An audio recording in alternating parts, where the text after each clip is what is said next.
I think Hugo Weaving would be good in local government. Oh, God, stop that.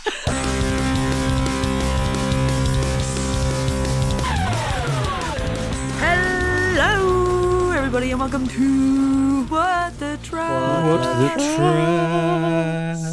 Wonderful. And here with me in my beautiful cacophonous choir, we have the wonderful Ashleigh. Hello, hello.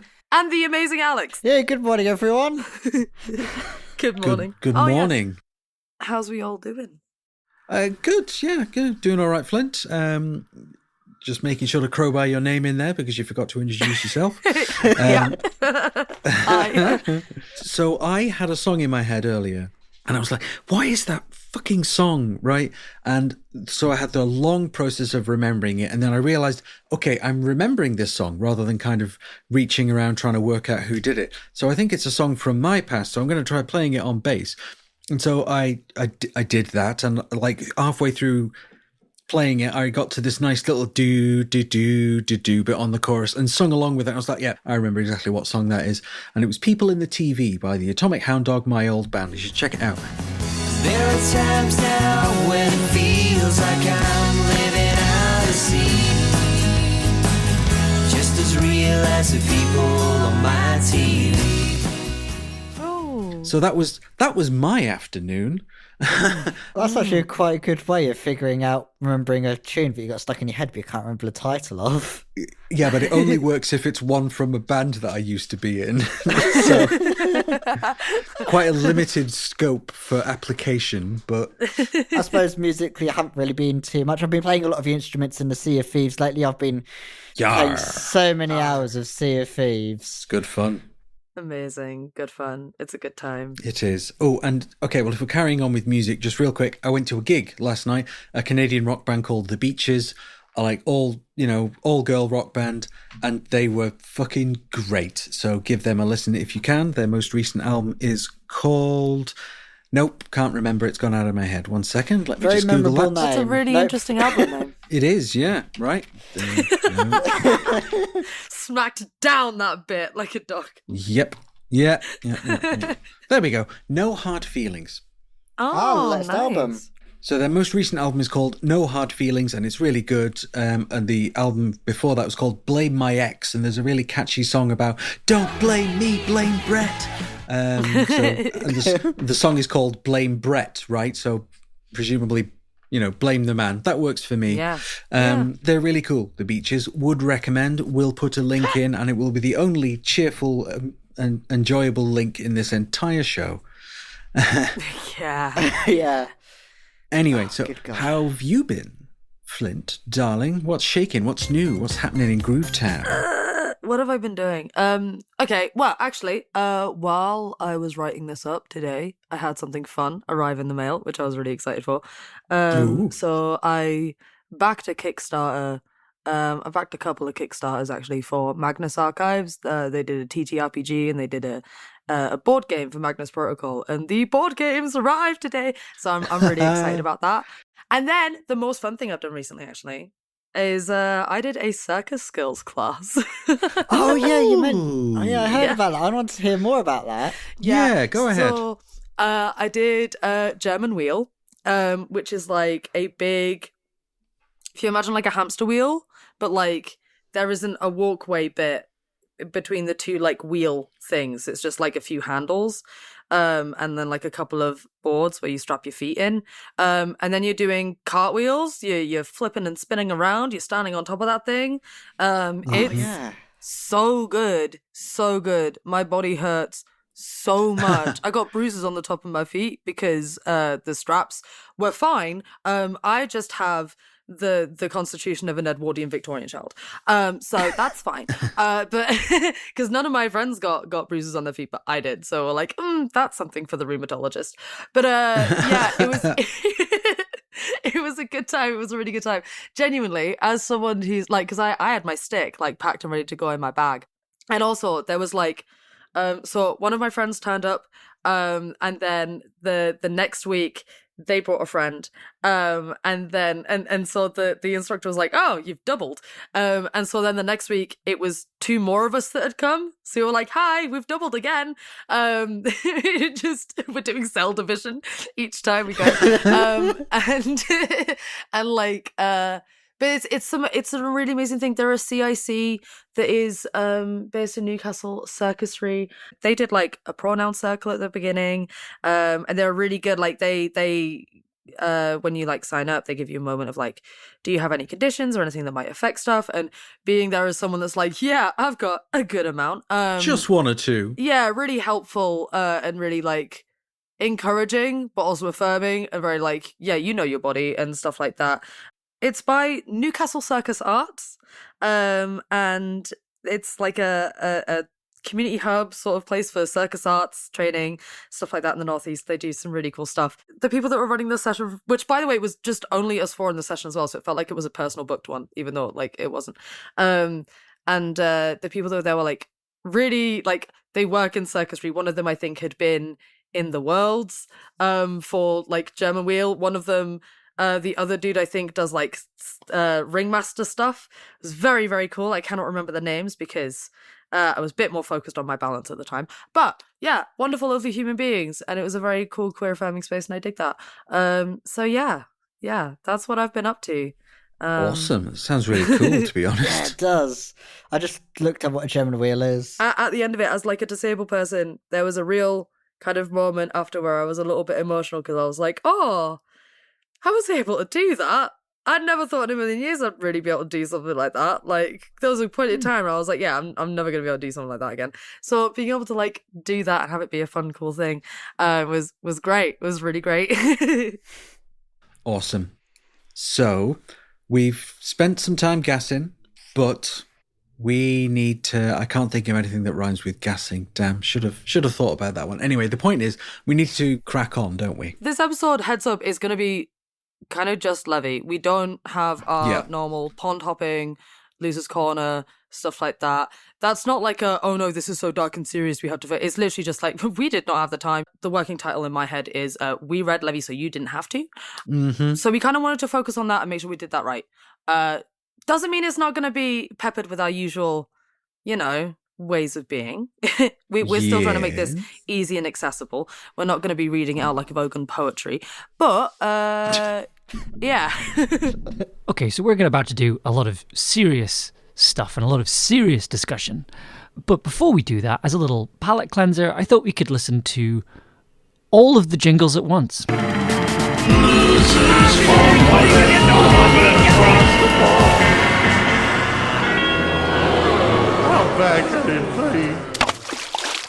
You're welcome.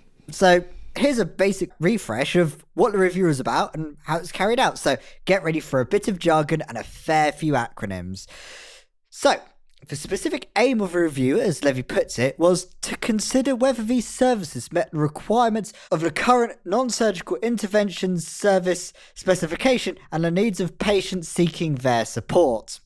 Now, the current non-surgical spec was developed in 2018 and published in 2019 and most recently updated in 2022. We're not going to go through all of the specifics of that as it would be a special unto itself, but essentially it sets out how the service should work. Consider it literally. Specifications are made so that things can be built fit to purpose, and that's what the document does. This makes pretty obvious sense why that would be a comparison point because, believe it or not, the current spec requirements are made of the intended results of 5 key outcomes for our overall standards for NHS services, which are 1. preventing premature death, 2. enhancing quality of life for those with lifelong conditions, 3. helping people recover from ill health or injury, 4. ensuring people have positive experiences of care, and finally, 5. What are you doing? treating and caring for people in a safe environment protected from any avoidable harm. So, yes, I know, it's kind of darkly laughable considering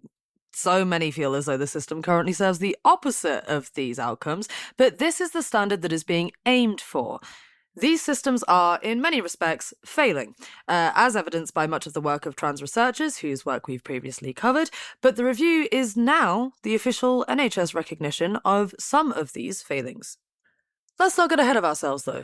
First, it's important to point out that while the review was headed by Levy, the review actually was carried out by an expert panel consisting of regional and integrated care board commissioners, the Care Quality Commission, and peer reviewers from GICs, who weren't reviewing their own GICs or GDCs. By which we mean, acronym time. ICB, Integrated Care Board, and Care Quality Commission is CQC, and CQC.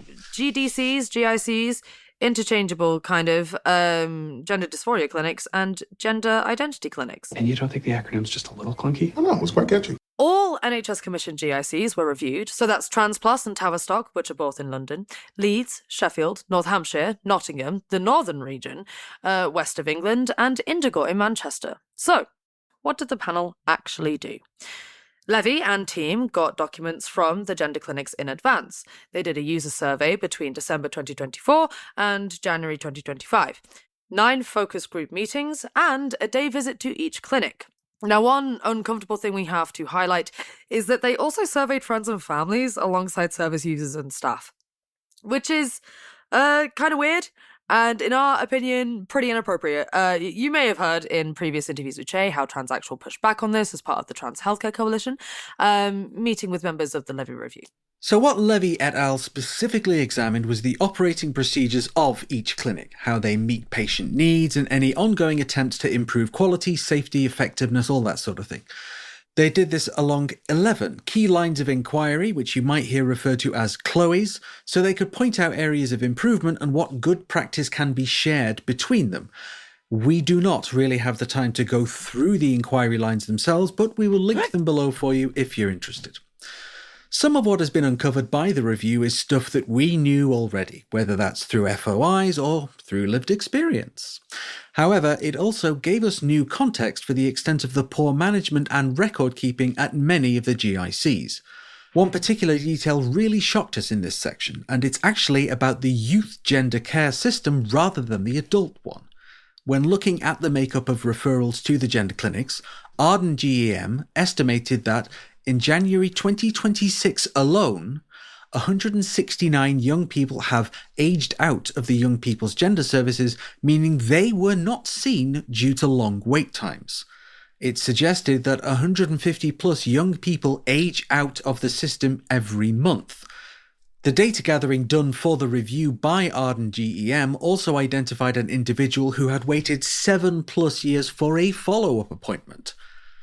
The review came out with 20 recommendations that they divide into 4 general themes of access, quality, including safety, productivity, and culture, including leadership and governance.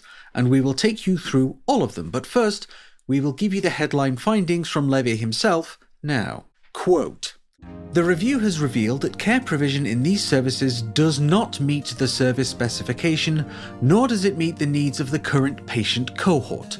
This stems from failings within the services themselves, as well as, in part, from the long-term effects of demand far outstripping supply and a lack of joined-up care across the wider healthcare system." That's directly from Dr. Levy. Again, more confirmation of what many of us have been experiencing, protesting, and in some cases researching.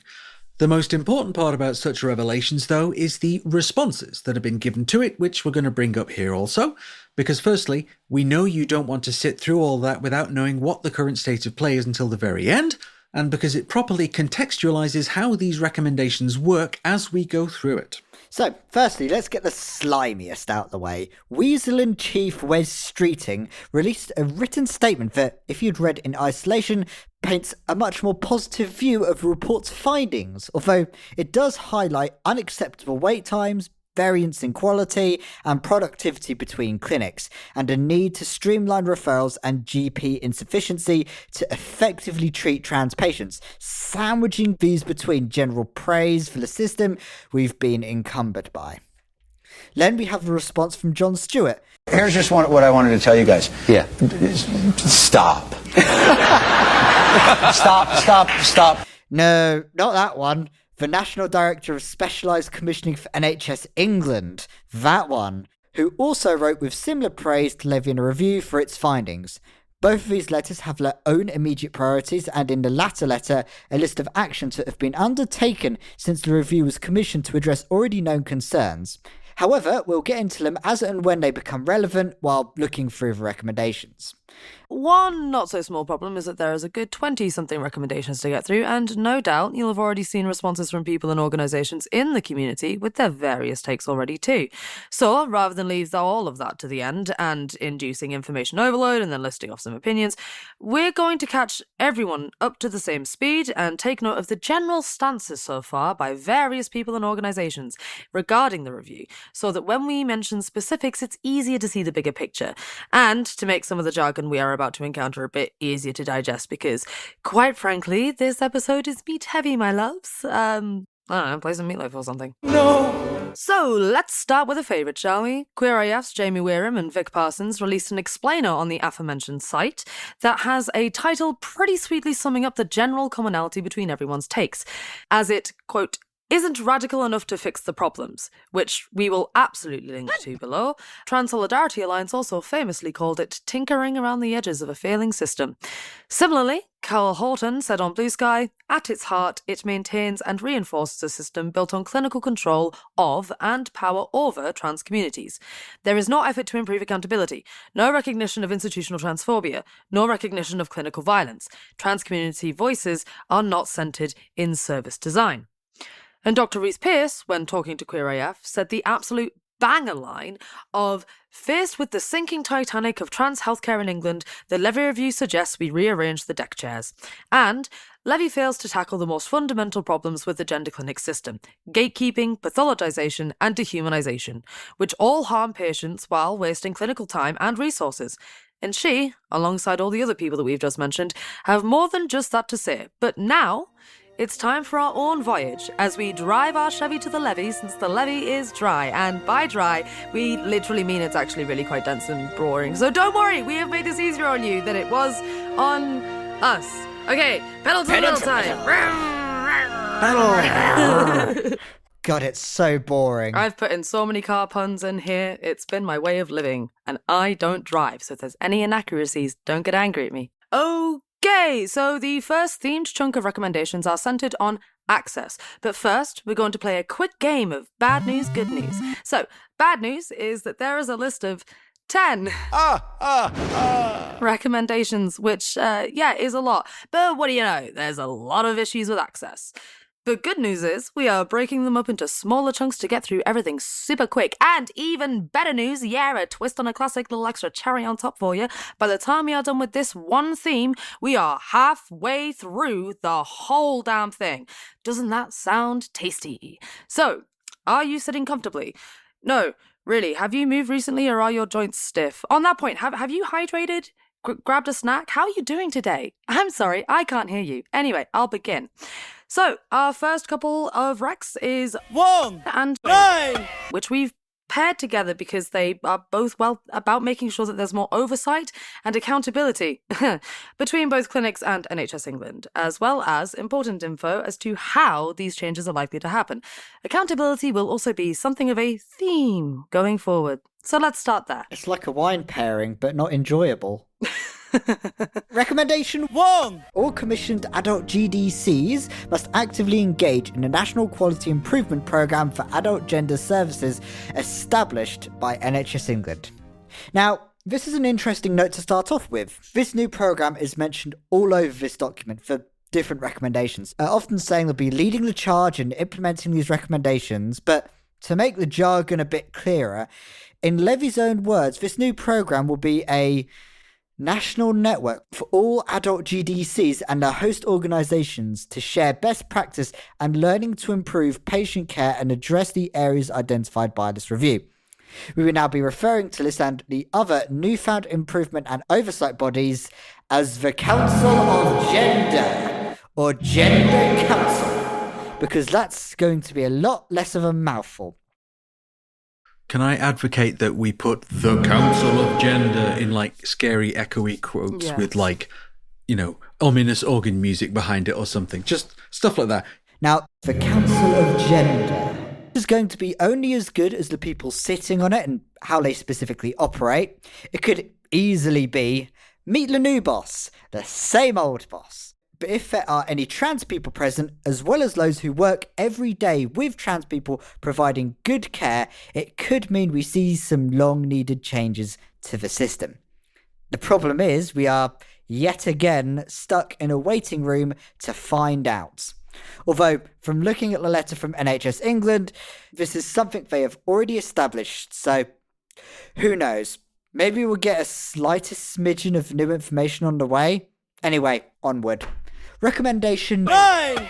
GDCs and their host trust or organisation should regularly review their clinical estate to ensure it's appropriate for these patients based on patient feedback and clinical best practice. This makes simple enough sense, and if the Gender Council asks them for feedback and updates on this kind of thing, then this means that information could flow a lot easier between levels of NHS. Similarly, it could also give the opportunity for clinics to be more directly vocal on their needs and of those of their patients. One concern is how much patient feedback is acted upon, and the phrase best clinical practice, which could mean anything depending on what kind of treatments are to be allowed or restricted. Not that we are saying that you should expect that, just whenever we hear something vague like that, it always gives us a pause for thought.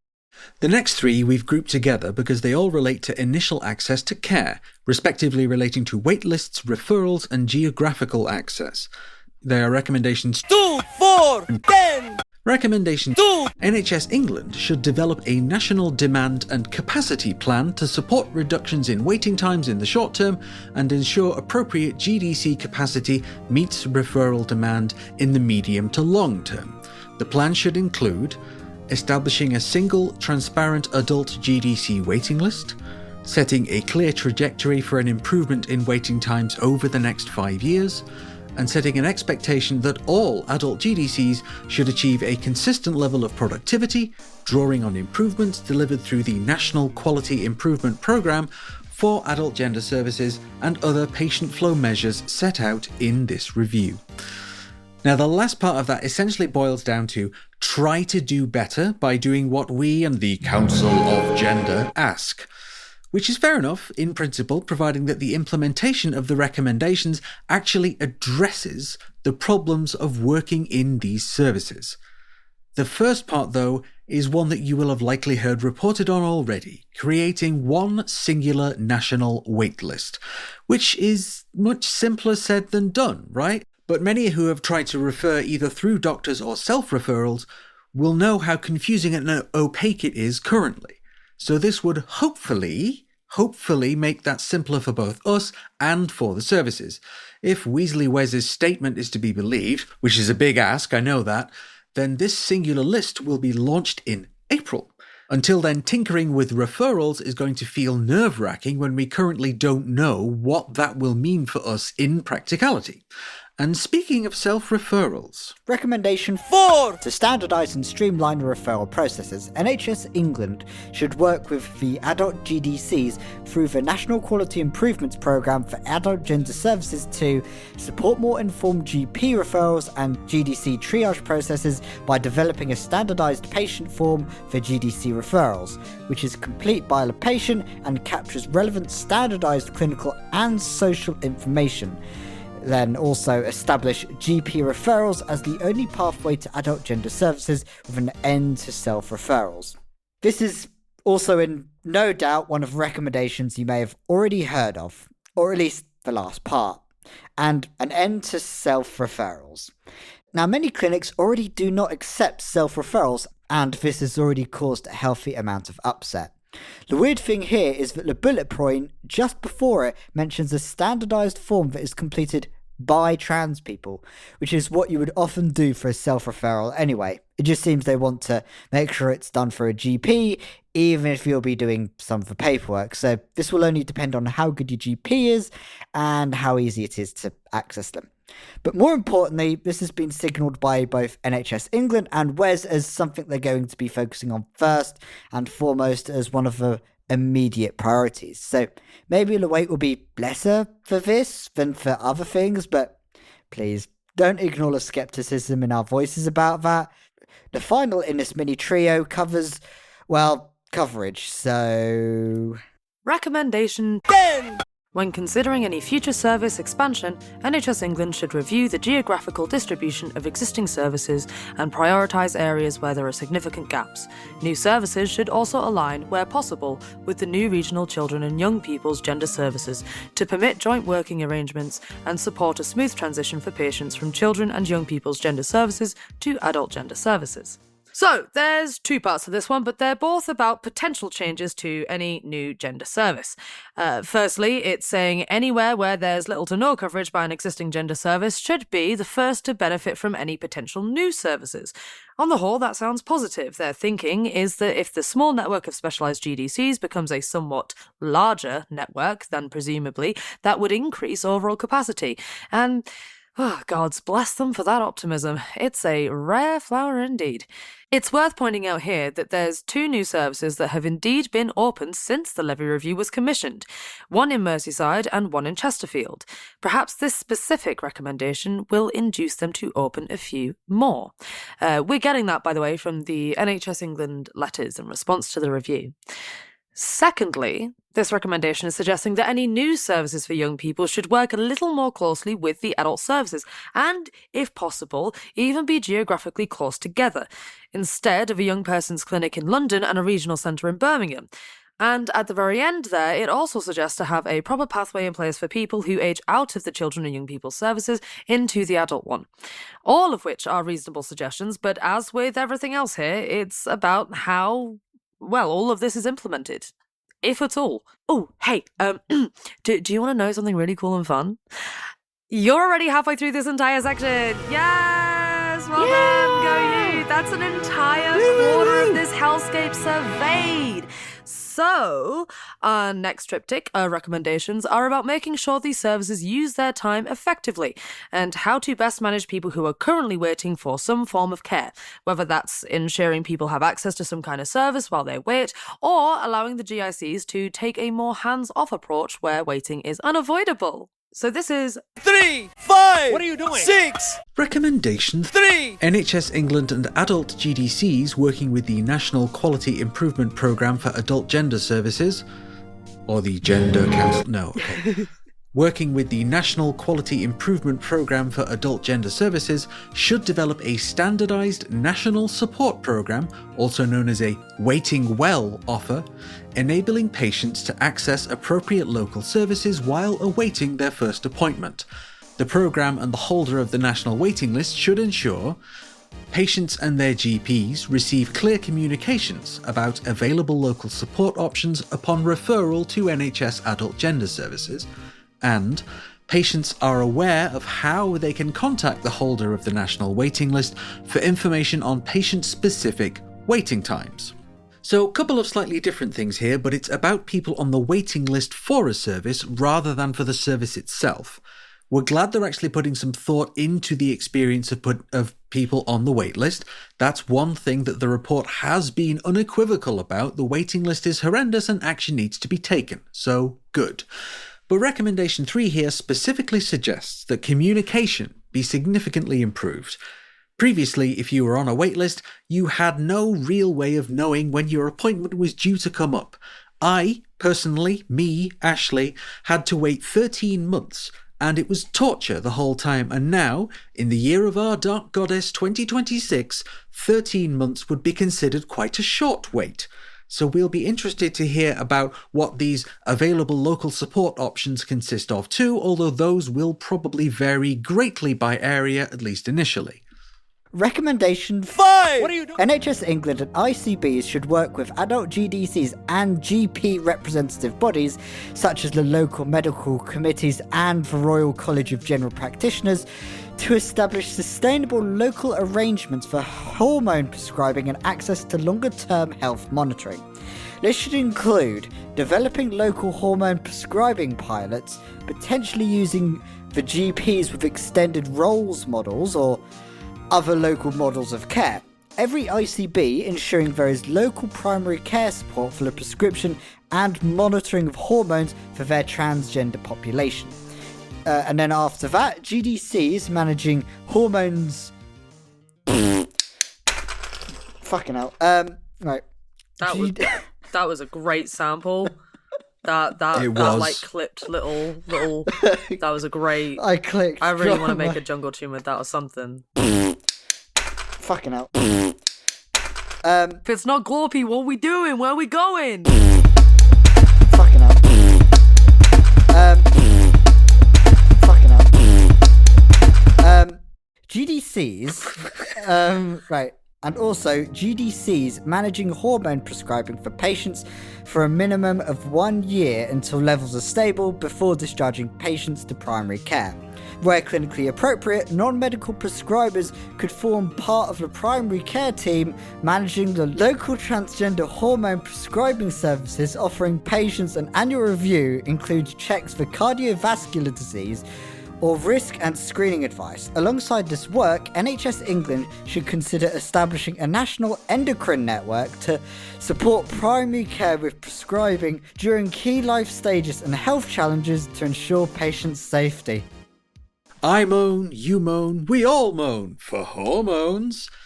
Seriously, this recommendations is all about them sweet, sweet moans. Again, we're seeing a number of actually fairly reasonable suggestions about what could be done to manage patients who've been prescribed hormones by their gender clinic. Just to clarify, the ICBs that have been mentioned there are not a type of missile, they're the Integrated Care Boards, regional decision makers and the next step up in the food chain from your doctors. Got a complaint about your GP? It goes to the ICB. Now, this recommendation has a couple of different strands, but they all start from the idea that the ICBs, GDCs and GPs themselves should work together to create something fit and sustainable for the area that's being covered. Each of these organisations has its role to play. ICBs are to ensure that hormone support exists within their organisation for their slice of the country, rather than cheerfully refusing to have anything to do with prescriptions from a GDC, for example.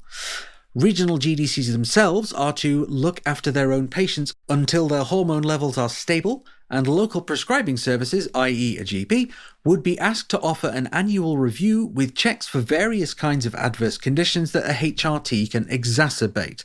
All in all, it's fairly sensible stuff, right? Calling for much more integrated services that actually talk to each other, rather than everybody just working in silos, which has been the case for many, many years. Take specific note, please, of the phrase GP with extended roles. It may pop up later, and this recommendation is one that comes into play when considering the route Levy is trying to steer the NHS towards. It's also another one of NHS England's immediate priorities, or so they said in the letter responding to the review, so keep your ears open and your eyes to the ground. Wait, no. Yes, that's it. That's right. Recommendation 6. To mitigate the impact of the surgical waiting times on adult GDC provision, NHS England should review options to reduce the very long waits for surgical interventions, update the gender identity services for adult surgical specification, adding psychology staff to the core surgical team, enabling them to undertake a further review that includes psychological and physical factors within 6 months of any proposed surgical date if necessary. Rapidly amend the non-surgical service specification so adult GDCs can discharge patients awaiting surgery back to GP care. So recommendation 6 calls for several changes to existing specifications. There's both the surgical and non-surgical specifications for adult care. These are probably due a review, as they are basically like 8 years old at this point. Someone could have had a whole 2 appointments at the gender clinic in that time. Legitimately, the survey for the review found that someone who had waited over 7 years for a follow-up appointment. Theoretically, the current system requires an appointment every 6 months for those waiting surgery, which clogs the system with appointments which everyone considers unnecessary. And those unnecessary appointments sure do add up. Levy estimates an average 2 to 4 years waiting for top surgery and at least 8 to 9 years waiting for bottom surgery. Plus, under the current system, those wanting bottom surgery only get assessed for it roughly halfway through that 9-year wait, which is wild in and of itself. Instead, Levy recommends that people awaiting surgery should be temporarily discharged from the gender clinic and readmitted for an assessment about 6 months before their surgery. Although it is adding a new assessment with a psychologist, it would be massively reducing the overall number of appointments required. Making any substantial changes to the surgical and non-surgical specifications will likely mean there is a consultation or two coming our way. So please make sure your airbags are turned on and you remember the brace positions. Okay, so if you're bad at math or keeping track of numbers when they're given out of order, then you won't have noticed that there are only 2 recommendations left in this whole section. These aren't necessarily paired together, to be honest, because they aren't really too closely related, except for one element, which is that both of these recommendations advocate for further compartmentalization of certain specific areas of gender care. But that's about where it ends. They cover very different areas of care and ask for very different actions. So let's take them one by one. First up, detransition, baby. So, recommendations 7. When designing a commissioning service specification for patients who are considering detransition, NHS England should clearly establish the roles and responsibilities of adult GDCs and other providers for supporting these patients, the psychological needs of these patients and how they should be met, the process of how a patient's detransition plan is agreed, and who will undertake the monitoring required to support patients who wish to discontinue hormone treatment. And also the need for such outcomes to be reported and collected as part of national adult GDC audits. Obviously, we're going to say this first and foremost above all else because framing around detransition can be a beast unto itself. People who detransition deserve support and appropriate care. Any pitting of trans and detrans people against each other will not wash on our platform. So please understand that our concerns with this are based in genuine want for any transition to care to be the best it can be and fundamentally not put people in harm's way. In a perfect world, no one would be detransitioning because of a lack of support or worse, the result of harmful practices, but we know most do. Central to this recommendation implementation is this question. When detransition is so heavily weaponized by transphobes, how can a separate service specification and its implementation, which could potentially mean some separate services depending on specific needs, be protected from those who may consider this an opportunity to continue said weaponization? That's something we're not able to answer right now, and if we look at the trend with these recommendations, it's likely we'll have to ponder that as the Council of Genders start fleshing it out. And then there was one, which is actually recommendation 8, specifically relating to forensic care regarding those who are imprisoned or in secure hospitals and the like. Given the current long adult GDC waiting times and the limited clinical capacity, NHS England should consider alternative models for the forensic provision of gender dysphoria services that don't require such a disproportionate amount of staff time and resource, thereby allowing staff to redirect their time, bringing down waiting times. So this is very different. A whole new model is to be considered, and we have no idea what the specifics of that might look like, but the current model has specialists going out to locations for assessments and appointments, so it is possible that this will be greatly reduced, if not coming to an end. Now, because there is so little to work on with this one, we can't really say much beyond it feels off, very open to withholding or stagnating care of people that are often considered undesirable or a drain on state resources already. Of course, there are genuine safety concerns for all involved when it comes to some of the people. We just hope that the benefits of the Levy review do not also mean that for some, their care is even more hard to access than before, because healthcare is, say it with me now, a fundamental human right. All together now. Okay, we're past the first 10. Let's get the one thought that's probably in everyone's minds. I'm gonna try and read a few minds here off from the distance through the barrels of time and space. And the internet. The central issue with these recommendations is that many of the birds they are trying to shoo could be killed with one big stone that has the words informed consent carved into it and gilded with gold. And that, my little duckies, is central to the failure that so many of the affirmationed responses in our introduction were primarily responding to. Transactual's initial response, published on their website, also linked, specifically mentioned it immediately, starting with the comment, "We are concerned that this review is a missed opportunity to give all trans people timely and local access to gender-affirming hormones on the basis of informed consent," calling that the most effective way to end waitlists. Some of these access recommendations tie in with later recommendations that come under productivity, so we'll continue discussion there. The truth is that GICs are just run inefficiently, as well as the fact that they're bottlenecked by limited resources and are just kind of gatekeepy. As the review gathered its data in 2024, the average patient had waited 5 years, 7 months for a first appointment. Levy estimated that the prospective wait time could be 15 years or more if things don't change. After the first appointment, there's still significant waiting times, particularly for those seeking surgeries. Top surgery having waits of 2 to 4 years, and bottom surgery having averaging 8 to 9 years total wait. The current service spec requires everyone awaiting surgery to be seen every 6 months, see recommendation 6. So Levy describes the waiting times as unacceptable, quite frankly, and it's acknowledged by Levy that not only that the wait time has an impact on people, but that the lack of information during the wait time is really unhelpful too.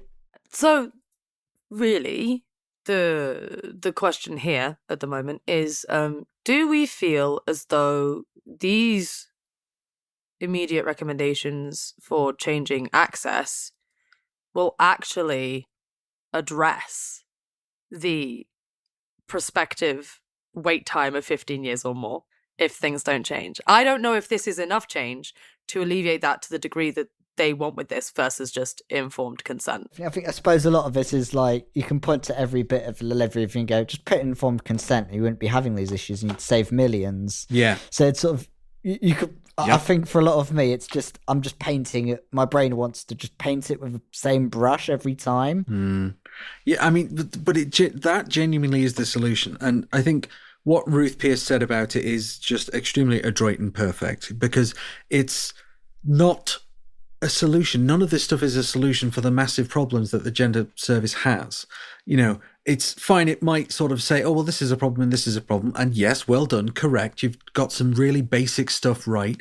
But the suggestions it has are just nowhere near what's needed to actually address the root of the problems within the, well, I mean, the root of the problem, that's a big old story for another day, isn't Yeah. it? The root of the problems, the gatekeepery, where it came from, why the system was designed this way, because we have the answers to those, but they are beyond the scope of this podcast.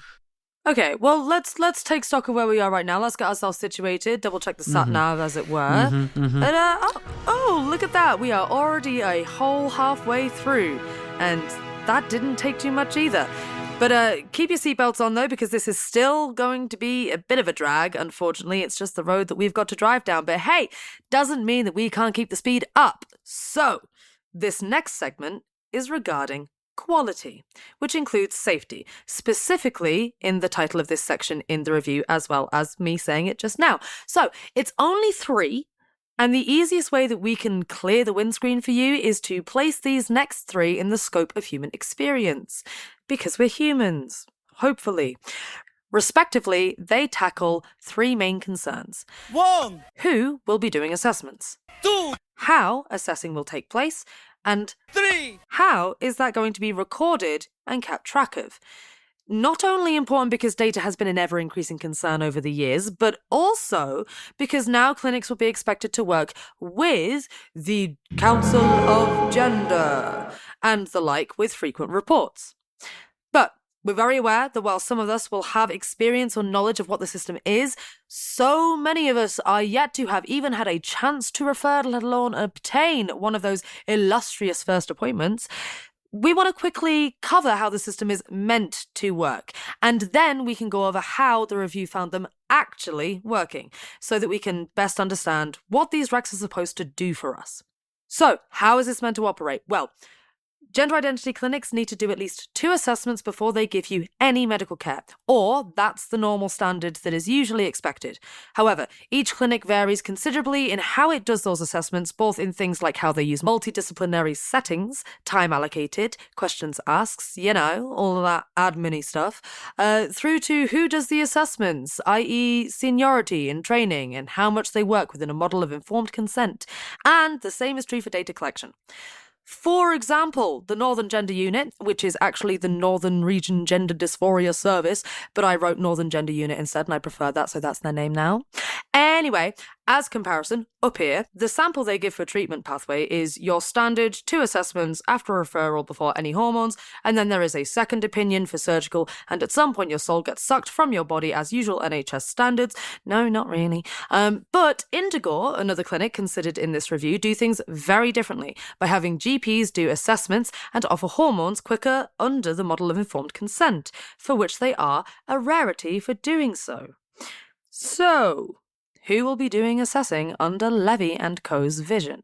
Recommendation: first assessments should be conducted by a senior clinician, such as a psychiatrist or a consultant clinical psychologist in a face-to-face meeting. Here, senior clinician refers to either clinical psychiatrist or psychologist, but this review implies not every clinic has the latter. Levy recommends that each GIC has at least access to a consultant or a clinical psychologist. Requiring this level of seniority is a standardizing measure and is intended to raise the quality of care, particularly to provide better support to those with additional or, quote, complex needs. But, really, the funky bit with this recommendation is what Levy means by a senior clinician such as a psychiatrist. A narrow read of that suggests that would create, bit of a bottleneck, since there's not that many senior clinicians.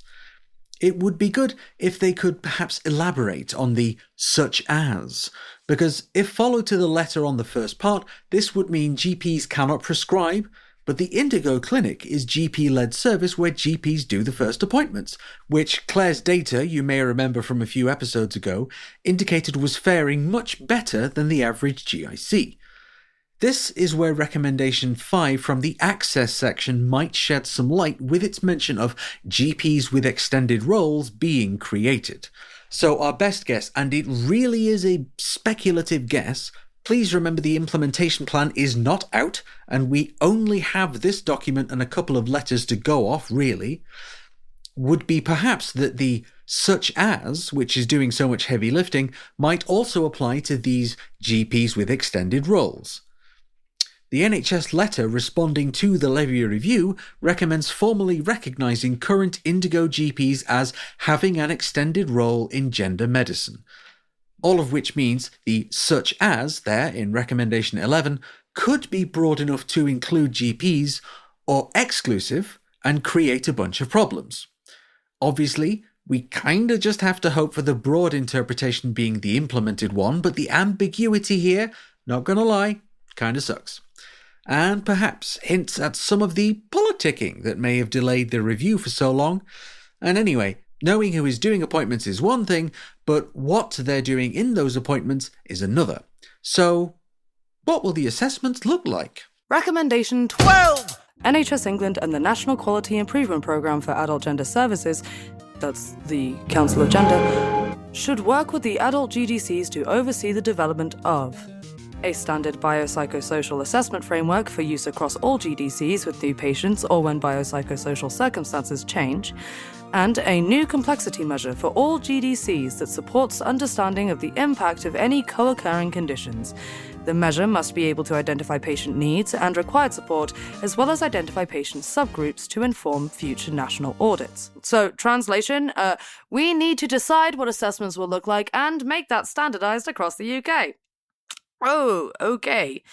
So that's a lot of words to what is essentially someone shrugging shoulders while they tap the await further instructions sign that must be so heavily used by this point, its front is withered like medieval parchment. On a serious note, it's really shocking that there is no uniformity to the way that someone may receive gender care.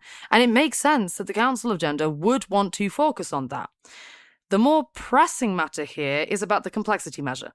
One of the most concerning parts of transphobic regression in our current times has been the weaponization of things like autism and other disabilities as a way to frame our identity as confusion, or at worst, manipulation of vulnerable people, as opposed to this kind of denial of agency being a projection of vulnerability onto minority groups, as a way to deny them actual bodily autonomy. This is not to say that complexity does not exist in various trans people's care. It surely does and should be treated appropriately as the patients see fit.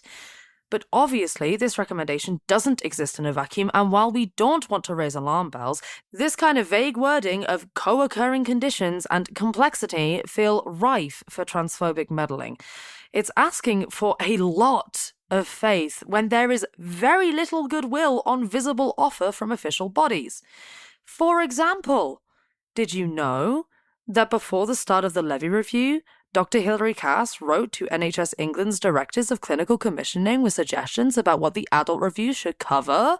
And in that letter, Cass says, clinicians who spoke to me felt that in common with a population that is presenting to children and young people services, the majority of patients' presentations were extremely complex with a mix of trauma, abuse, mental health diagnosis, past forensic history, ASD and ADHD, and therefore this limited assessment was inadequate. These other clinical issues were not addressed or taken into account in decisions to prescribe masculinizing or feminizing hormones. In short, Dr. Cass's letter takes a rather broad approach to what constitutes a complex case.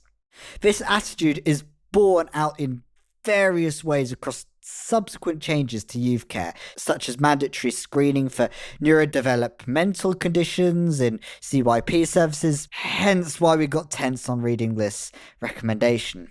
However, Levy seems to contradict this when reading the related sections, and it has a different attitude towards complexity. Paragraph 148 says, neurodevelopmental conditions do not indicate complexity, although patients with these conditions may require considerations about processing and language, physical sensitivities, and increased susceptibility to trauma and mental health conditions.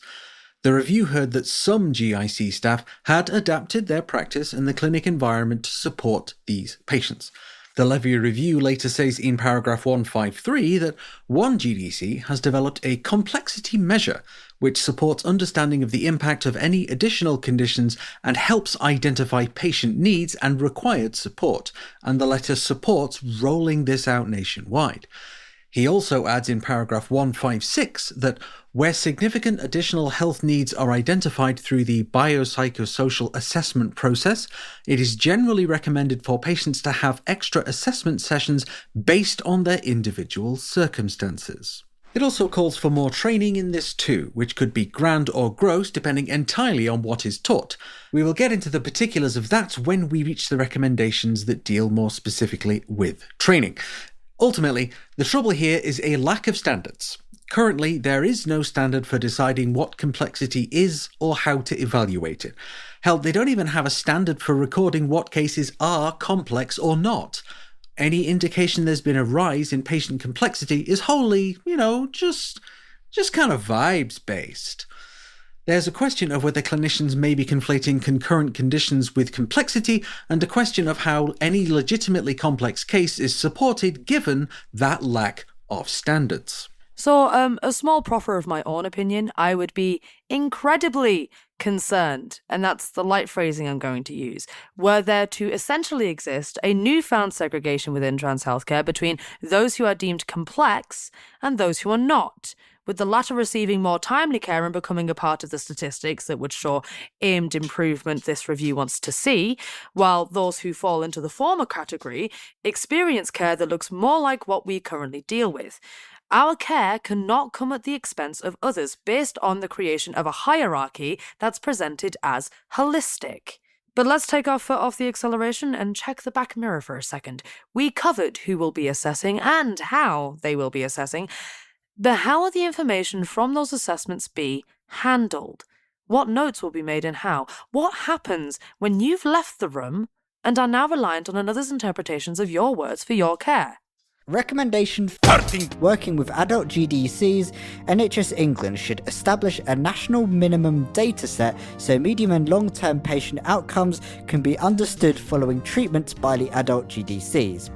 Develop a national research strategy for adult gender dysphoria services, and in addition to this, all commissioned adult GDCs must collect and share the proposed minimum dataset, including the specialised service quality dashboards, to ensure the national audits include safety audits and can be undertaken. Host boards and NHS England need to be assured that the reliable processes are in place for collecting and sharing GDC data from each adult GDC. The National Quality Improvement Programme for Adult Gender Services, or the Gender Council, should support discussions to develop a national audit programme which should be signed off by the National Audit of Gender Dysphoria Oversight Board, the Gender Council, as this will lead to a better understanding of best practice and will optimise patient outcomes. So, to condense that down into something more edible, this essentially checks and balances being attempted for an area of particular failing within GDC systems. The data collection is so haphazard and for various reasons, be it overwhelm, lack of training, or worse. So they're trying to get structure in and create specific responsibilities for GDCs at NHS England to clear up that mess. Because with all these notes and all information collected, you would think that those should be all put together in an efficient way, no notes lost, so when you look at all the information, it's laid out in a standardised way. Levy brings that up and suggests a national minimum data set. When reading Levy, it doesn't specify what specifically needs to be put on this data set, except patient records and sex assigned at birth, but doesn't go any further. It does recommend things like data and long-term outcomes for prescribing things like hormones and questions on why people get discharged. And alongside this, all the GICs must share that data between each other and must assure NHS England they're doing a proper job. So, and then following all that, the Gender Council will perform an audit on all of that data to make sure all the gender clinics remain accountable. And with the data in a standardised way, when you go to study it, it's easier to put all the data together and to process it.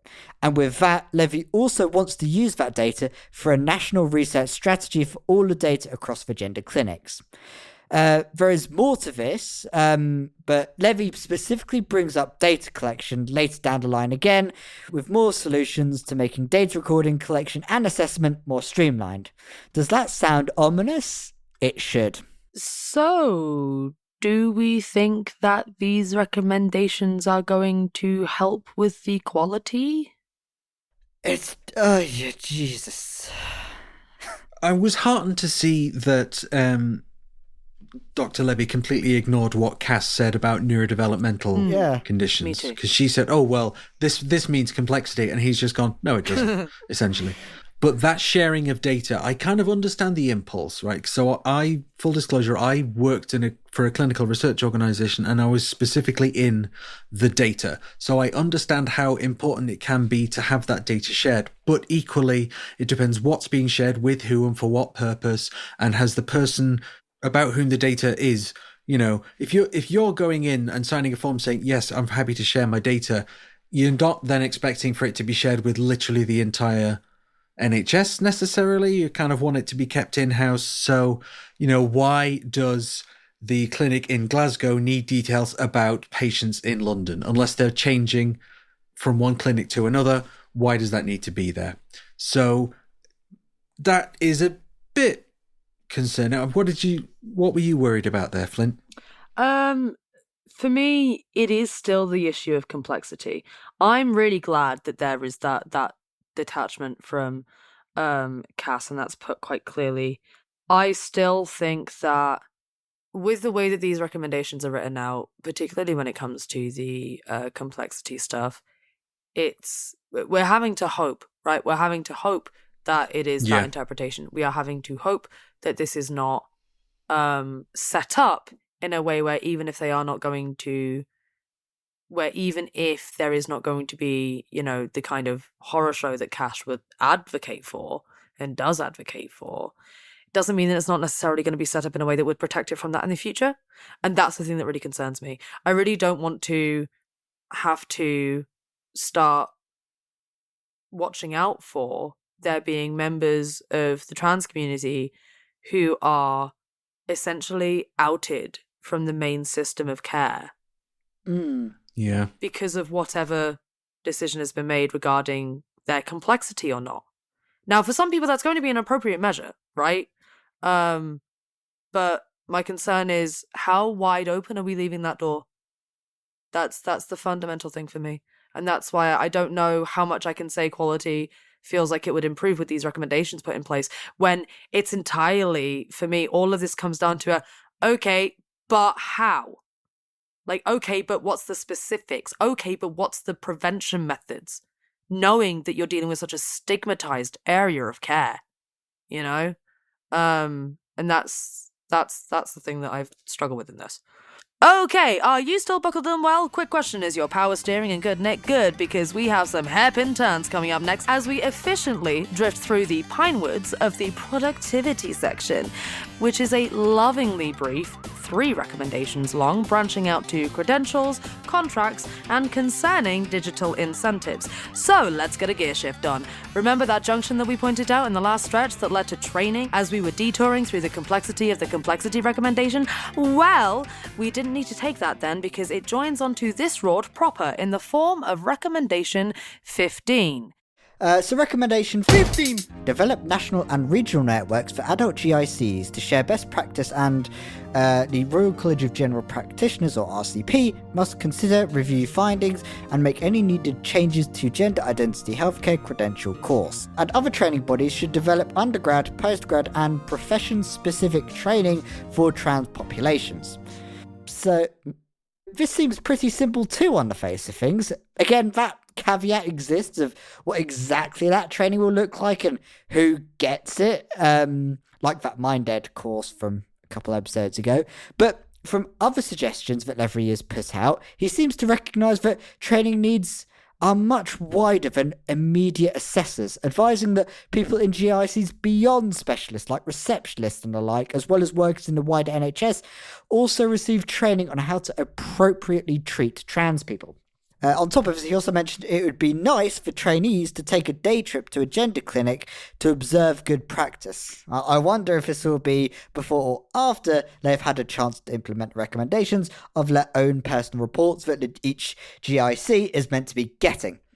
Centrally, of course, is the recommendation that asks for the RCP with the other orgs to update the requirements for getting certifications in gender care. Specifically, this should involve accounting for those with additional conditions and complex presentations. And I know, I also got another shiver down my spine too. Another wait and see, bated breath scenario. Anyway, all this training is grand and all, but people who work also deserve paying. And this next hairpin is about funding. Recommendation 14. Ensure transparent reporting on national funding use for adult GICs and review block contract arrangements to increase clinical activity and improvements. So let's contextualize this point, because this is all that weird bureaucratic stuff, the most boring world building you know. So currently, GICs don't receive their funding directly. The trust, or ICB or whatever, in charge of the GIC gets a block of money to allocate to, quote, a range of services. Levy wants to move away from that in favour of a system that somehow incentivizes reducing the wait lists. You might think that the current funding model could squeeze the clinics out of cash, but in reality, most are getting allocated more without their services improving. Now, this could be for any one of a number of reasons. It's a complicated issue, which we talked about a bit in the Gender Clinic files last year.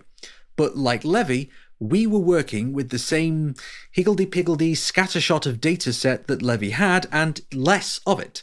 What we can safely assume is these solutions likely will involve having more full-time staff in various roles and trying to reduce staff turnover. NHS England have already said that one of their immediate priorities in response to the review is redesigning the financial framework for adult gender services, moving away from block contracts to incentivise efficiencies and clinical activity. So there's that. And while we are here, one thing worth mentioning is Levy says that there's been anecdotal evidence that trusts responsible for the GICs have been restricting recruitment. And we wouldn't be surprised at that, although with management issues known to be pretty rife in the whole system, it's hard to know how far that's actually happening. Speaking of which... Recommendation 16. GDCs should undertake clinical and wider team job planning to improve productivity and reduce waiting times. This may involve standardizing the length of clinical appointments for the majority of patients and using skill mix appropriately. Explore opportunities to reduce clinical administration time by using AI transcribing and other digital initiatives in line with NHS guidance. Alrighty, so the final of the hairpins here, and it's a pretty nasty one. AI, and no, I don't mean auto insurance. Look, getting the simpler stuff out of the way, it's obviously a good endeavour to increase productivity. Again, whilst ignoring the best way to do that would be an informed consent model. The review found that GICs have 10 to 20 times as many follow-up appointments versus first appointments. This likely ties back to all of those 6 monthly follow-ups for people awaiting surgery, although that's a guess, and it's no guarantee that people are actually getting those regular follow-ups. As already mentioned, the review did find someone waiting 7 years for a follow-up appointment, which in and of itself is an issue of access and accountability, because across the services looked at by Levy, 38.7% of patients are discharged due to missed appointments or lack of communication. A lot of other inefficiencies are just basic office work. The review found that clinicians could spend a full hour writing up a patient's record after an assessment, and that all gender dysphoria clinics could learn from the one clinic which had implemented quote-unquote job planning, which feels like some seriously gentle parenting. Seriously though, one clinic managed to get its appointment cancellations to a near zero just by improving communication with patients. And yet, Levy's suggestions for office inefficiencies are to introduce fucking AI. You could just give these people a chores rota and a copy of the Mario teacher's typing. And if not, then other typing games are available. I don't know, there's Mavis Bacon or Typing of the Dead. Even that old fucking dance mat typing thing that used to be on BBC Bite Size would be a better use of time, energy. Oh, and by the way, water. It raises so many millions of questions about how that data is going to be collected and recorded, which AI would be used, how long would it keep the information for, how reliable will it be, will that reliability be assessed beforehand, or are we going to be a guinea pig for an NHS x DeepMind collab? Honestly, whatever the level of involvement it will have will be too much when it comes to our healthcare, because you cannot be healthy on a dead planet.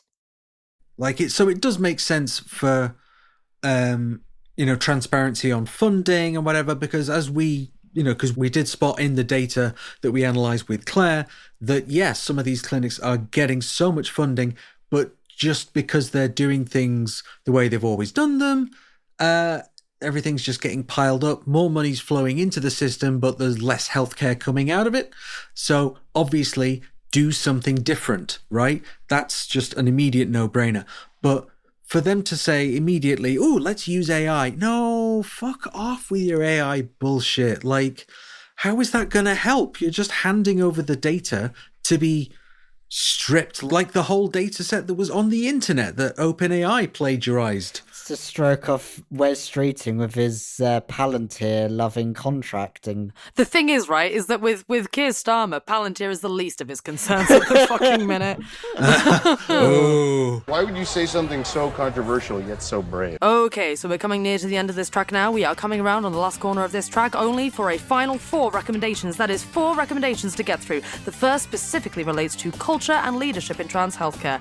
The second and third both cover 2 words that everyone would dread to hear coming out of their mouths after promising not to get political at the function: governance and oversight, with the last being similar but specifically relating to the role of ICBs. So, some more discussion of accountability, like we mentioned all of those years ago at the very beginning, way back. Anyway, let's not faff about. Brace yourselves for a lot of HR work jargon sounding stuff, on top of the already painfully sounding medical jargon. I'm so sorry. This is just a lot. It's what we deal with, man. Recommendations to improve the culture, leadership and governance within the adult GDCs. Senior clinical leaders and managers in each GDC need to create a compassionate, safe, positive culture for the benefit of patients and staff in line with the NHS Leadership Competency Framework and profession-specific guidance. Boards overseeing GDCs must assure themselves that the culture within those clinics align with the stated board values. NHS England need to assure patients that there is a positive culture within GDCs to deliver best patient care. So, one immediate thought off the bat, a positive culture for whom? Most gender clinic staff describe gender clinic staff as providing a high-quality service. Obama medal meme. And although most staff reported positive work culture, some complained that they did not feel psychologically safe working in the service because they didn't like being called transphobic or prejudiced in Teams meetings. Forgive me for if I'm being a bit of a cynic here, but a clinic where transphobes feel safe is perhaps not one where I'd feel safe. And I don't like the ambiguity in the air here. And it's also, I think, fair to recognise that staff views regarding the quality of the service might differ from the patient's view of the service. When looking at the feedback given to Levy, we spotted this gem of a line, quote, "The views of staff contrasted with those of patients in relation to the processing of raising concerns, complaints and suggested improvements," end quote. Because although most staff felt they could raise complaints, patients expressed fear about doing so. Patients recommended that the complaints process be made independent of the GICs themselves, something not explicitly recommended by Levy. So maybe a grain of salt is required when interpreting the staff's self-assessment. Because, despite being told there's a positive workplace culture, meetings are described as, quote, "At times it appeared the extended waits were considered a normal part of this service with no solutions being offered." Now that is dysfunctional workplace culture brushing problems under the rug.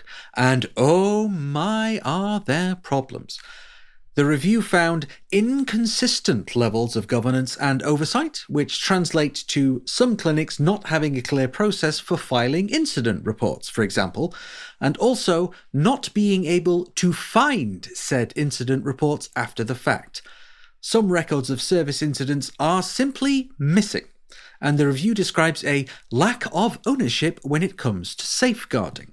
Our Sammy said, "Imagining what may have gone missing or unreported angers me deeply." And yeah, that's a mood. So Claire's Trans Talks also put this in very strong terms, posting her opinion on Blue Sky alongside screen grabs of the relevant paragraphs, which are paragraphs 297 to 299, by the way, saying enraged yet, calling it a blatant disregard for care. And honestly, yes, we are absolutely enraged. It is beyond unacceptable. It is hard to process. We need the implementation of this recommendation to be about making a system safe for us, not comfortable for transphobes.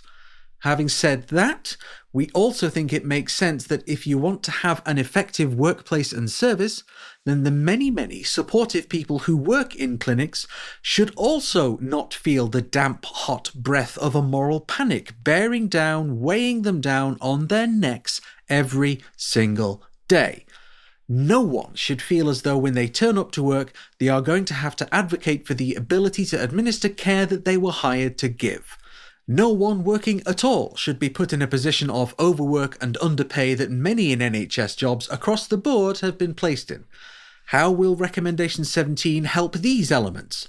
And you guessed it, we will have to wait and see. Because that whole bit about supportive people having the moral panic bearing down their necks, it reminded me of when I was chatting with the folks who were the supportive allies who are working in the Tavistock clinic, getting essentially intimidated every day to not being able to speak up for their patients to get the care their patients needed, while those who were, anti-trans were, given newspaper articles and columns in the Sun and the Daily Telegraph and all that. Comforted every step of the way. In the end, the anti-trans voices collapse the system so that they can introduce their own conversion therapy practices in the new children and young people services. And it's just, there's that element as well, but yeah, it's... Ugh. Okay, so now it's governance and oversight. Seriously, there's no way that's not like a department of Lumen or something. Anyway, there's one general one and another one specifically for ICBs, and then one specifically for GDCs. Recommendation 19. NHS England should establish a national adult gender dysphoria board to provide oversight and assurance for the whole healthcare system, service response and improvement needed, ensuring these services meet the standards expected of other NHS services. Representation from the NHS England, relevant royal colleges, the ICB community and the VCSE sector will be required. The board should oversee the delivery of a national implementation plan and adapt oversight mechanisms to align with the evolving national commissioning arrangements. So what is a VCSE? It's a voluntary community and social enterprise, essentially charities or groups of charities. An LGBT group may be involved, but there's no promise that anyone with lived experience will be involved in the oversight board. And in these days, for a sketchier than the Take On Me music video with regards to who is a charity or community group, forgive me for not breathing a sigh of relief. But really, the big news here is the National Adult Gender Dysphoria Board. Not to be confused with the previous mentioned Council of Gender, who will be deciding how things are implemented. The AGDB, which we will hereby call the Gender Board, For fuck's sake. we will make sure that those things are actually implemented and will be taken on board, not just those in gender services, but those in wide NHS areas like ICBs and royal colleges, etc.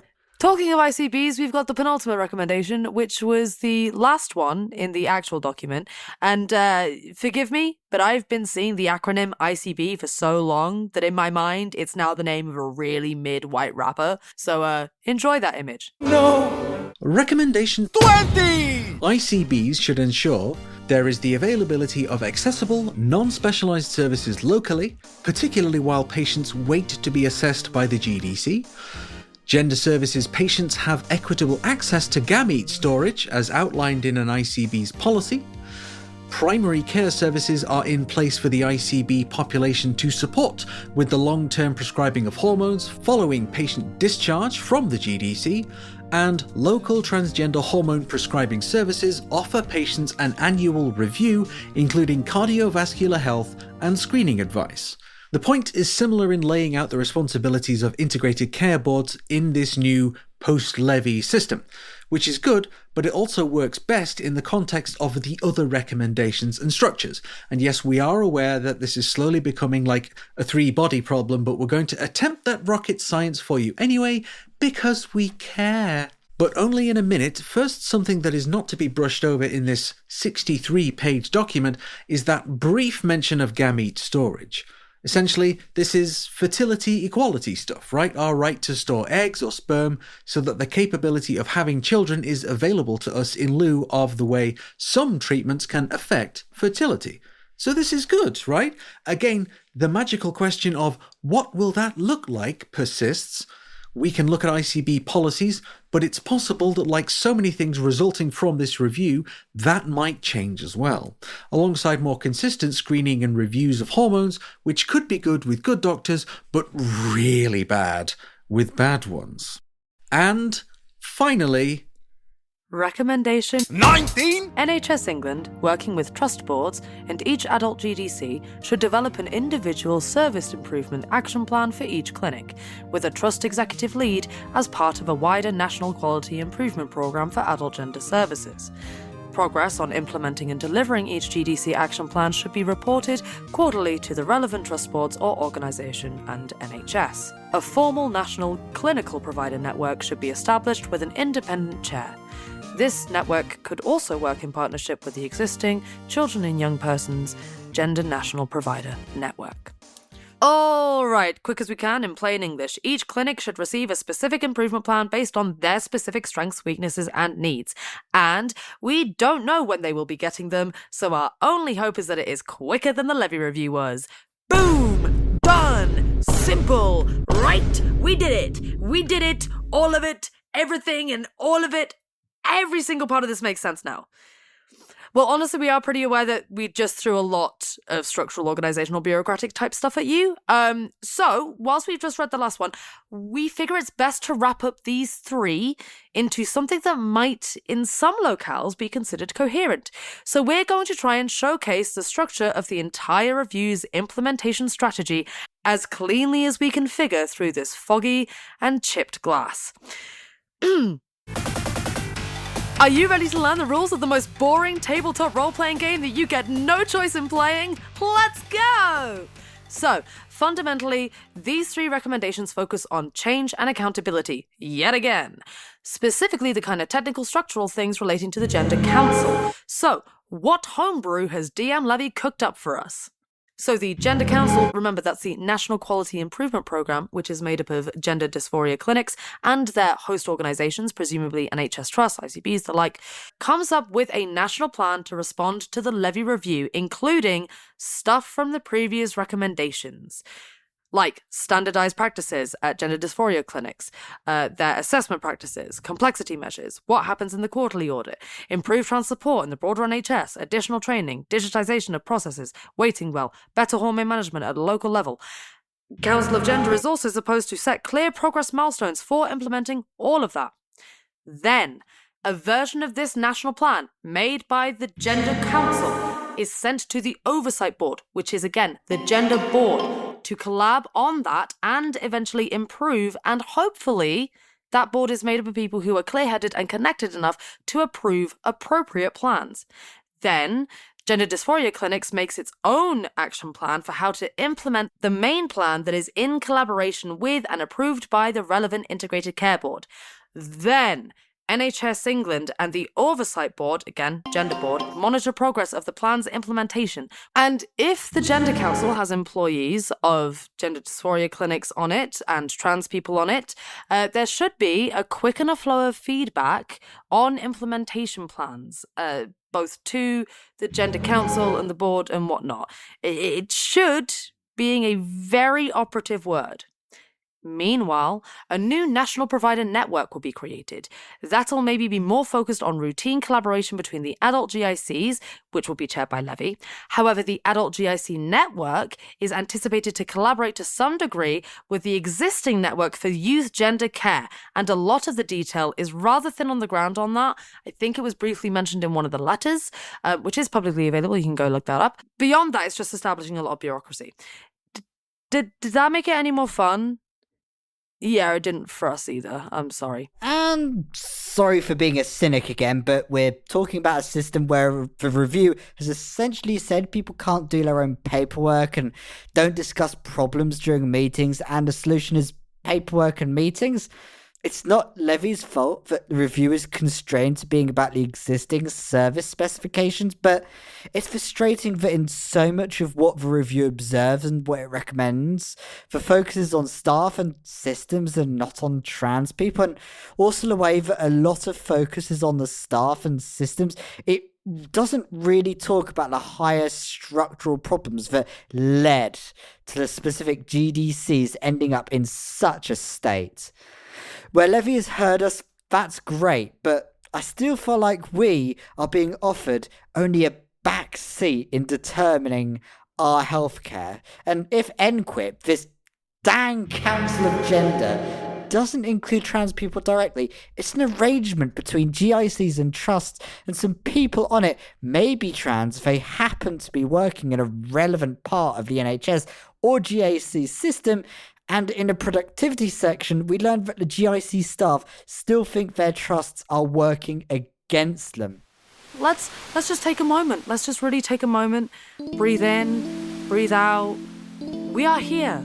We've done it. And by gods, it was not an easy undertaking. But after all of that minutiae, let's just try is the operative word here, to enjoy the scenic view as we pull into the proverbial car park. And by car park, I mean the huddled mass of shambling thoughts and ideas that we are left with following all of what you heard it. So first and foremost, Levy was tasked with examining a system that clearly isn't working. We all knew this anyway. The service spec is not being met, records are not being kept. It's a service where the wait times are measured not in weeks, but in years. It's also a review that took place within quite a constrained scope. Taking a hammer to a system just isn't in the cards, unfortunately, despite how much pretty much most of us would probably want that.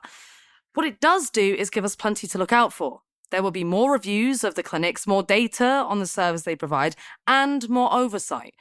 It's kind of like we've been waiting all along for this baby to be born, and now it is. We're like, oh God, now I'm having to stay up and make sure that like every single day it's getting food and getting water and all this stuff. We're gonna have to be in that now. We're waiting for this little bit and that little bit and this bit and that bit, that quarterly report. What's they doing this? What's them doing that? So on and so forth. I admit, trusting the NHS and the government to have our best interests at heart is difficult, especially as these new boards, groups and standards are proposed.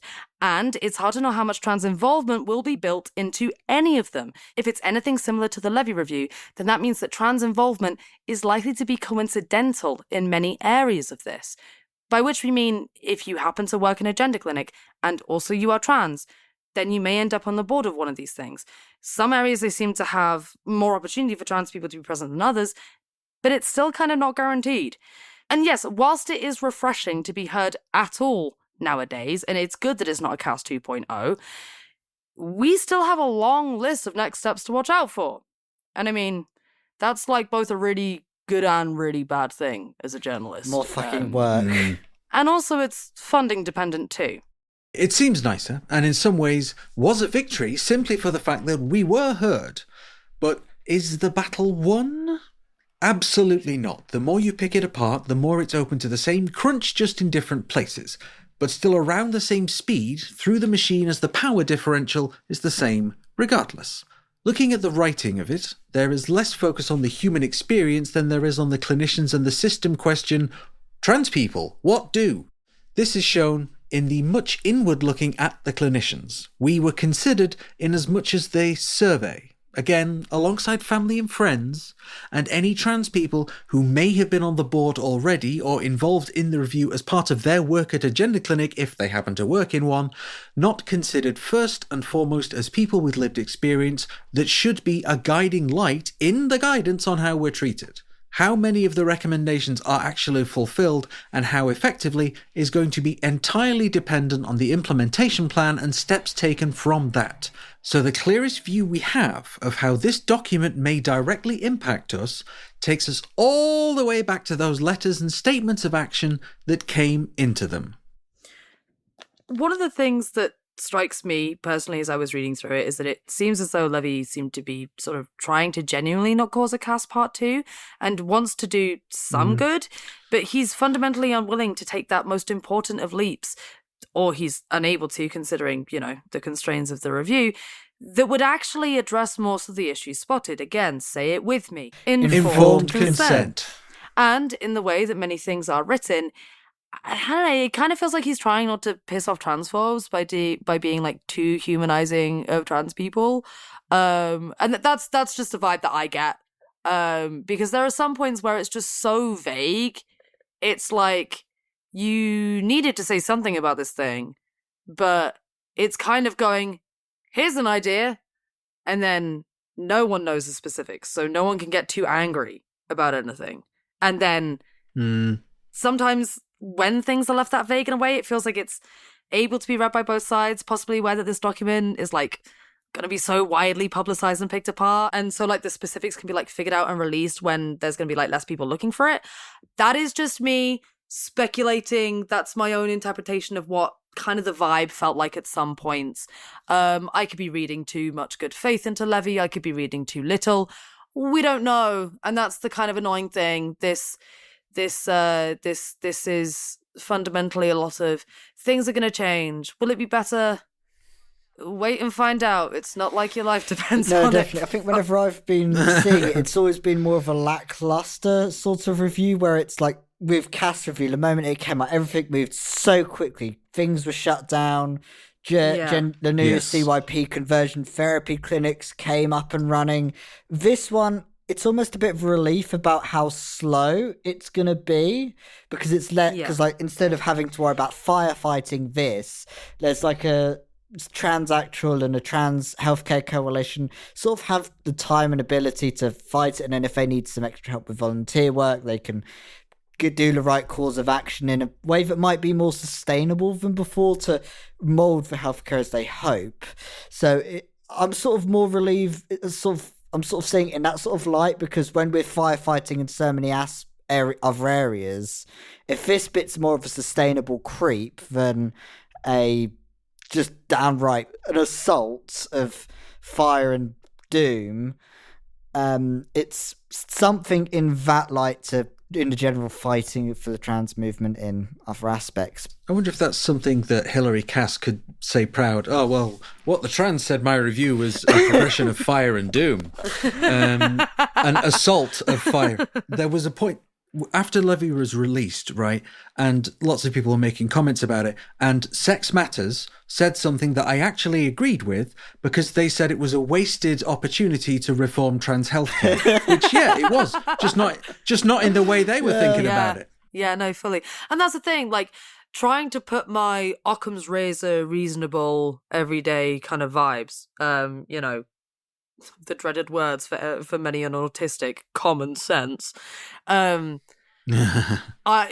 you know, anyone who is put in this position is not going to want to stoke the flames of a moral panic, of, you know, legacy media tabloids. No one wants to be put, I don't know, maybe this is just my personal opinion.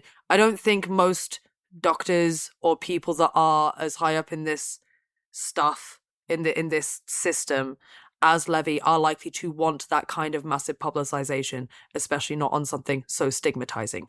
If anything, he's likely to want to avoid as much fame as possible so he can just crack on with the fucking job, because there's a lot to do here. Yeah.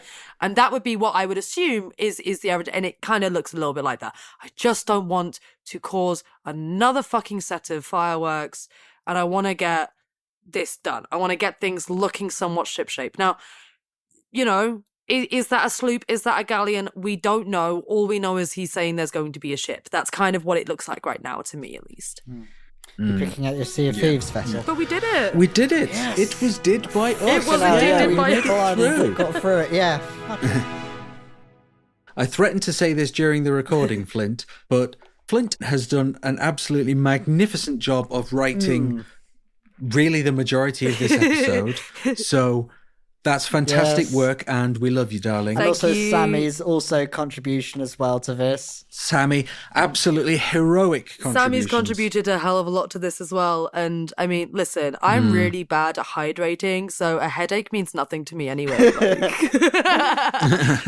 All right. Okay. So we did it. We got through. However, this is still an episode of What the Trans. Yeah.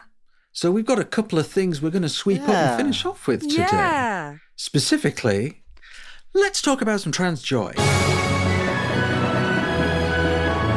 So the first one is BMO. My friend's mum saw a pic of me for the first time and thought I was a girl. Lol. Woo, Amazing. You are a girl, darling. Archway says, I went to an in-person arts and crafts queer event and met some lovely people and had a great time, and I've booked in some more events to go to too. Lovely. Christina, hello darling, says, felt how far down my hair was today. It's growing a lot faster than I'm expecting. I might actually be able to meet hair growth targets early. Fantastic. It's a nice measure, isn't it? It's interesting how it's a target. Well, it's a nice measure. Your hair getting longer, you can kind of see the progression, and it's good. Yes, so following on from that is Aya. Nobody told me, but running causes dopamine? I joined a queer running group beginners class and it was very fun. Amazing. Ship Screw and Screwer says, but that's dangerous out on the high seas. Anyway, there's this person I've been having lovely chats with since a few months, and they keep calling me cute, and I think I will never get tired of the feeling of hearing that. Never ever had something like that happen before I transitioned. I'm so happy for you. That's so good and such Good a cute friend. time. Yeah, and it's so lovely, wonderful. wholesome. Well, it sounds like it might be more than that, but maybe we're not the ones to tell you. Anyway, Samantha Duke says, the horrors persist, and so do I. I made it through the month, and I am reveling in it. Hell yeah. Sometimes that's all we can do, bestie. Sometimes that's all we can do. Yeah, we live on out of Yes. spite, right? That's how it goes. Mood. All right, and next is Spicky Aaron. I get to go see one of my favourite artists. I'm so excited. I've been waiting for him to do a tour for ages. I'm really looking forward to it because he's trans and our whole community is so accepting. That sounds good. You have to tell us who that artist is, because I'm always one to listen in. Yeah, please do. Please do. Kit says, the paper I worked on is officially published. It's up on the IEEE website. Oops. It's up on the IEEE website and everything. I was quite mystified by that paper, but you're quite interested about the use of machine learning on Wi-Fi networks. But that's on a whole other thing.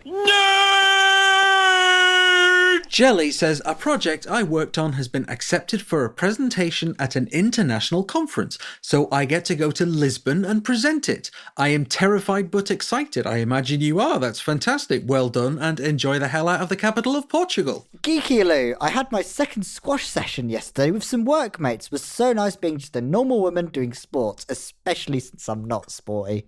I love that. Ooh, Yeah, it's lovely.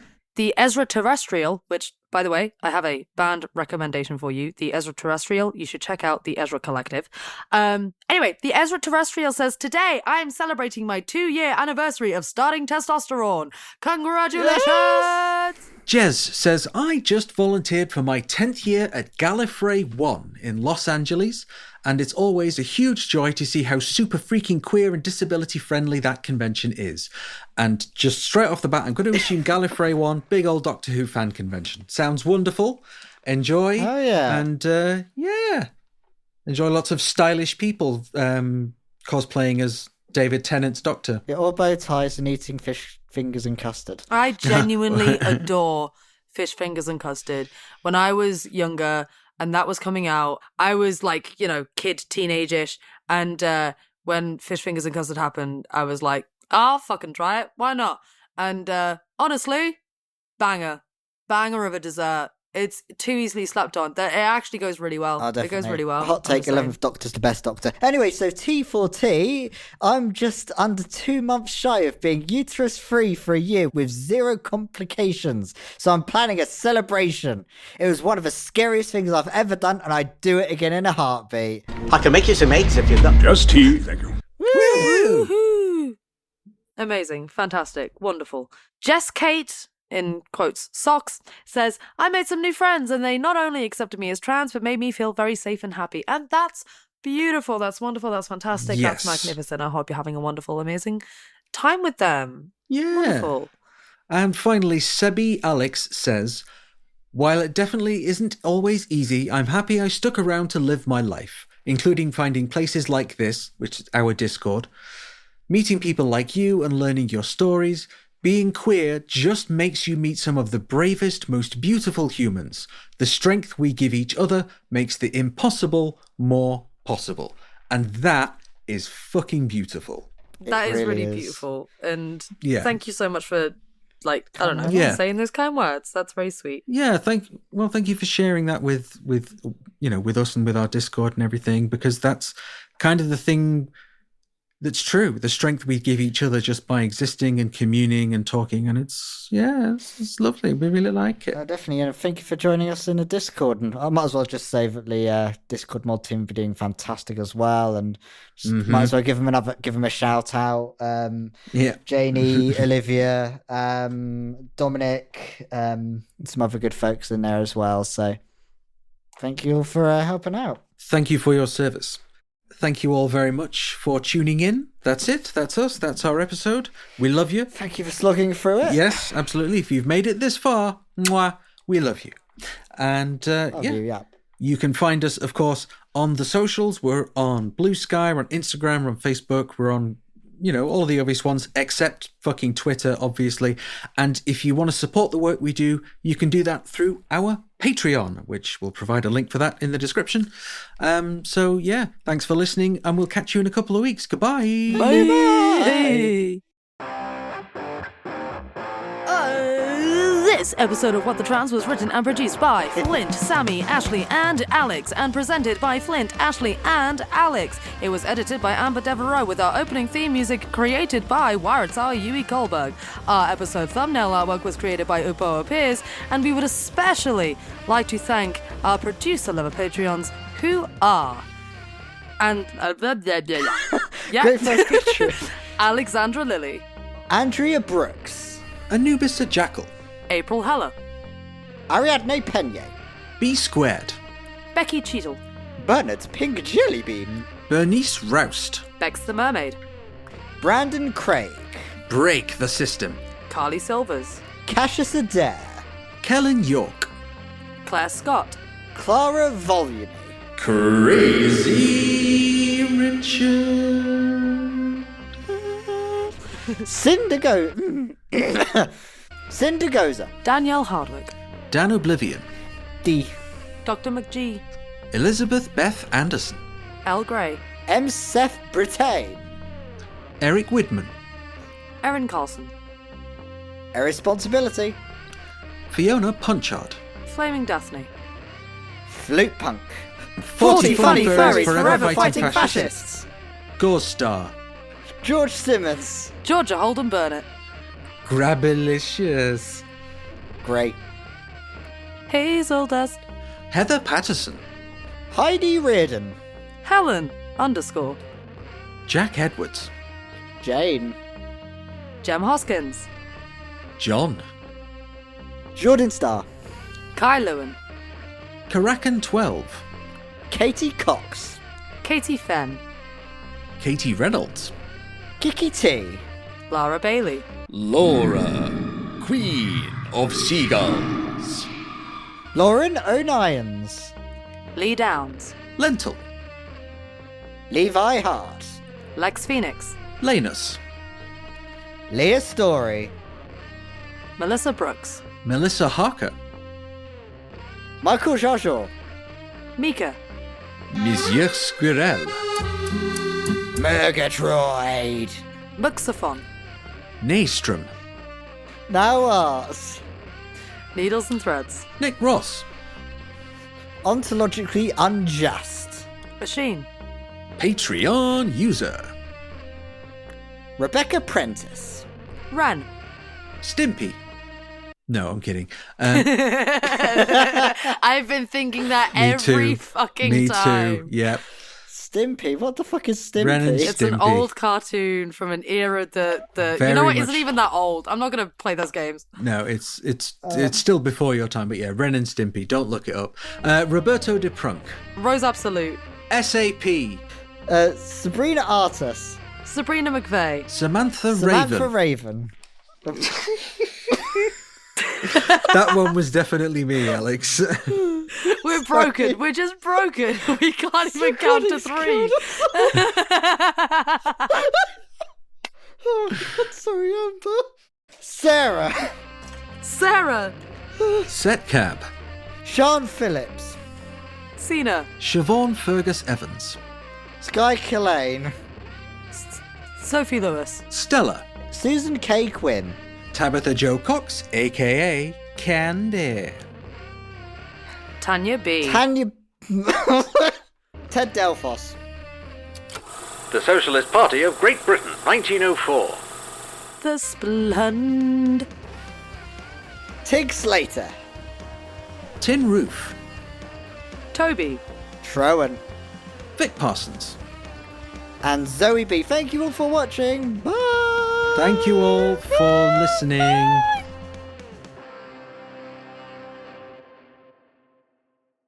Here's some clicker noises flow through a clicker trained. We're not getting through it. I don't know. Okay. Self-report. No.